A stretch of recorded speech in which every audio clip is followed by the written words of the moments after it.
Hello students, this is introduction into BADM 111, our first lab exercise. So you should have in front of you lab number 1 exercise, the Word document, as well as the Excel document, which looks like this. So we're going to spend most of our time working in the Excel document, but it's important that you have access to the Word document because it gives us a step-by-step list of instructions that we're going to follow to help us understand some of the things that we are doing in class. So let's start. First thing we want to do is open the lab exercise data in Excel. It's located either on Blackboard or on the W drive. We're going to follow the instructions here, quickly show you some of the things that we'll be doing in this. So enter your name. It says to put your last 3 digits of your student number right there. And you'll notice that every time we touch a key that the data changes, which is what we wanted to do. I want you to save it. So you go File, Save As. If you're working on a college computer, you're going to go into the H drive, the home drive for you. So it'll be home with your name. The last letter will be H. So you save it somewhere there. If you're working on your own personal computer, just save it somewhere to the computer. So the first thing we want to do in step 4 is we want to highlight all of the data that's shaded in gray, and we want to copy paste that. So copy, paste special values. This basically changes the values, changes the formulas that were in the values to just the actual numbers. So once we've done that, make sure that when you paste, you're pasting directly over the existing values. Step 5, we want to have some functions. Excel has some really nice functions for us that will help us summarize and present this data. So the first 3 are functions. The last one, range, is a formula. Most Excel functions, if you type them correctly, are named after themselves. So the count function is just equals count, bracket, highlight all your data, close your bracket. Same thing with max, like highlight all your data, close that bracket. And min, highlight your data, close it. The formula for range is just max minus min. So go equals, click on the value for max, minus, click on the value for min, and there is our range if you entered that correctly. I'm working on a new keyboard here. There we go. That's our range. So step 6, calculate the optimal number of classes. We want to use Sturgis method to help us determine how to actually graph this data. I'm just going to hide the middle rows or columns of this data so I have more workspace for you. So the formula for Sturgis method, optimal number of classes, 1 plus 3.33 times the log of n, which is our count. So you can type in 300 or you can click on the cell that contains 300. So because everyone's working with 300 pieces of data, everyone should have the same optimal number of classes, which is 9.24. We then want to calculate optimal class width, which is our range value. So go equals, click on the value for range, divide by click on the value that contains the optimal number of classes. We're going to have a range of 800, or class width of 816. Remember that this is the key value you need. This is the starting point. This tells you how to build your first data table. So what we're going to do now is create our table by creating some of the classes. So our first class has to include the minimum value. We're going to choose a value that's close to this 816. We're going to choose 800. So as long as we can count by 800s, this shouldn't be that difficult. So our classes, our smallest value is 7539. I'm going to start off at the 7,000s, and I'm going to go like this, to under 7,800. Even though these are whole numbers, we're going to use that terminology to under, which basically means everything inclusive up until 7,800. Doing that because it's a little easier as we progress through this section. So 7,800 plus 800 is 8,600.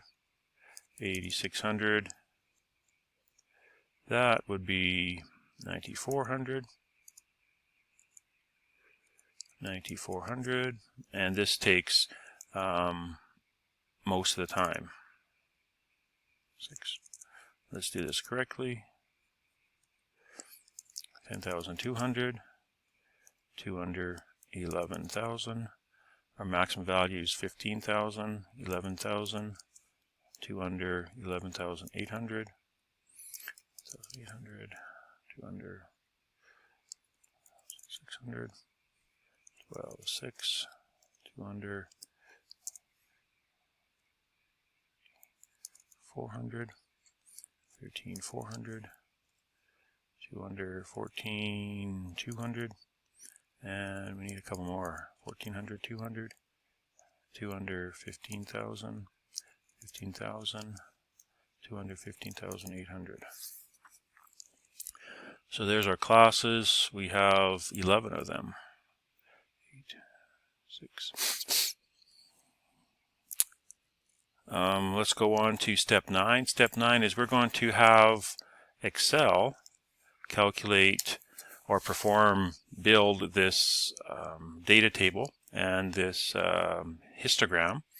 So in order for Excel to do this, we need one minor adjustment that's only needed when we're using Excel. If we were to do this on paper, the next step is basically to create that data table by counting the frequency for each class. So the bin number is the largest number that will go in that class. 7,800 will go in the second class, therefore it's going to be slightly less than 7,800 that goes in that first class. So we're going to put it to one decimal place, so 77.99. We can let Excel help us cheat by going, because the class width is 800 in my example, the bin numbers are going to increase by 800 as well as we go through this process. So do it for the first formula, copy down, and we can verify that these numbers are correct. Everything looks good. So those are the bin numbers. So our classes have a class width of 800. Each and every class has the same class width. Now in Excel, we want to use under the data tab. I just got to make my spreadsheet a little bigger. We are going to have under the data tab, oh, you know what? I probably don't have it because this is a new computer, which is good because I'll show you how to find data analysis. So we want to go File, click on Options, Add-ins, and then way at the bottom, let's bring this up if I can. Way at the bottom, how do I move this? Right there, way at the bottom, click on Go, and just place a check mark in that first one, Analysis Toolpack, and then click OK. And now you'll have under the Data tab, you'll have Data Analysis. So click on the Data Analysis and search for histogram, click OK. After we've created the data table back here, this becomes the easy part. So the input range is all of our data. So make sure you go from column A all the way over to column O. Your bin range are those numbers we created. And we want to click on Chart Output. We have that done. We click OK. I'm going to move this back up. And so we get this kind of process. Let's move this histogram out of the way a little bit. We can click on frequency, just press delete, get rid of that. Now whenever Excel does a histogram under that function, it always includes one more class, basically in case we have made a mistake and haven't included all possible classes. We don't want this class in here. It shows up in the graph right there. If you just highlight those and delete, you'll notice that the class is still there. That gap is still there. So let's back up. It's there. What we want to do is right click on that last row that contains more, and we want it to delete. And then what we don't want, you'll notice that these numbers here, those are the bin numbers, they appear in the graph. So go back to your sheet 1, move this down a bit, there's my sheet 1. I'm going to copy the one column, even though it looks like it goes over into 2 columns, it's just one column of data or words. Copy that, go back into sheet 2 and paste right over that. Make that a little bigger, and you'll notice that the classes are here that you created in that first sheet, and they're also part of the histogram. We'll make our histogram better looking in a few minutes, but what we want to do now is have Excel do an auto sum, which is under the Home tab, way over here. It will do an auto sum for us. My bad, I'm going to shorten this down a bit so we can see. And there's our sum. We want to do a relative frequency as well as a percent frequency. Relative frequency is a formula where it equals the absolute frequency divided by your sum of 300.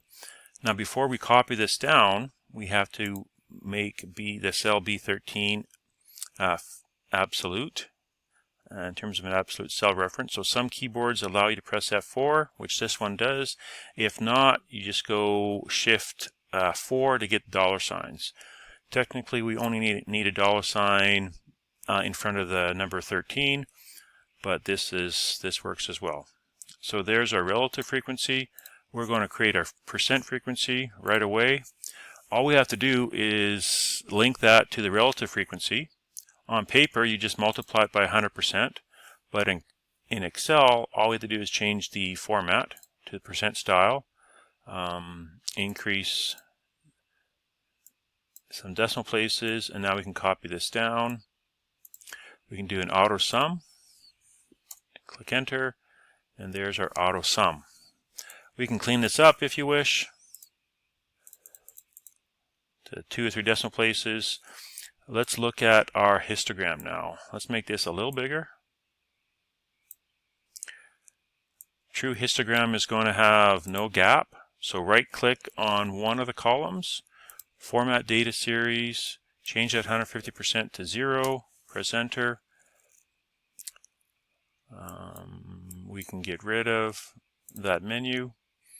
We can go ahead and add a data label, format data label. We can, if you want, we can change any of the colors.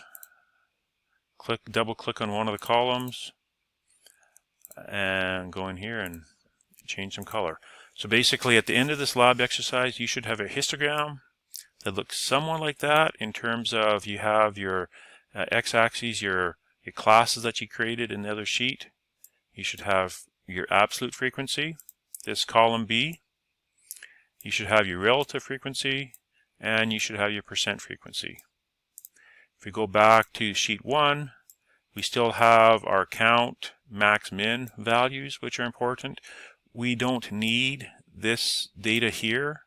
We can get rid of that. You can keep it just for help in your next lab assignment or exercise. So at the very end, save it. It's saved to the college's H drive, your home network, or it's saved to your personal computer's network.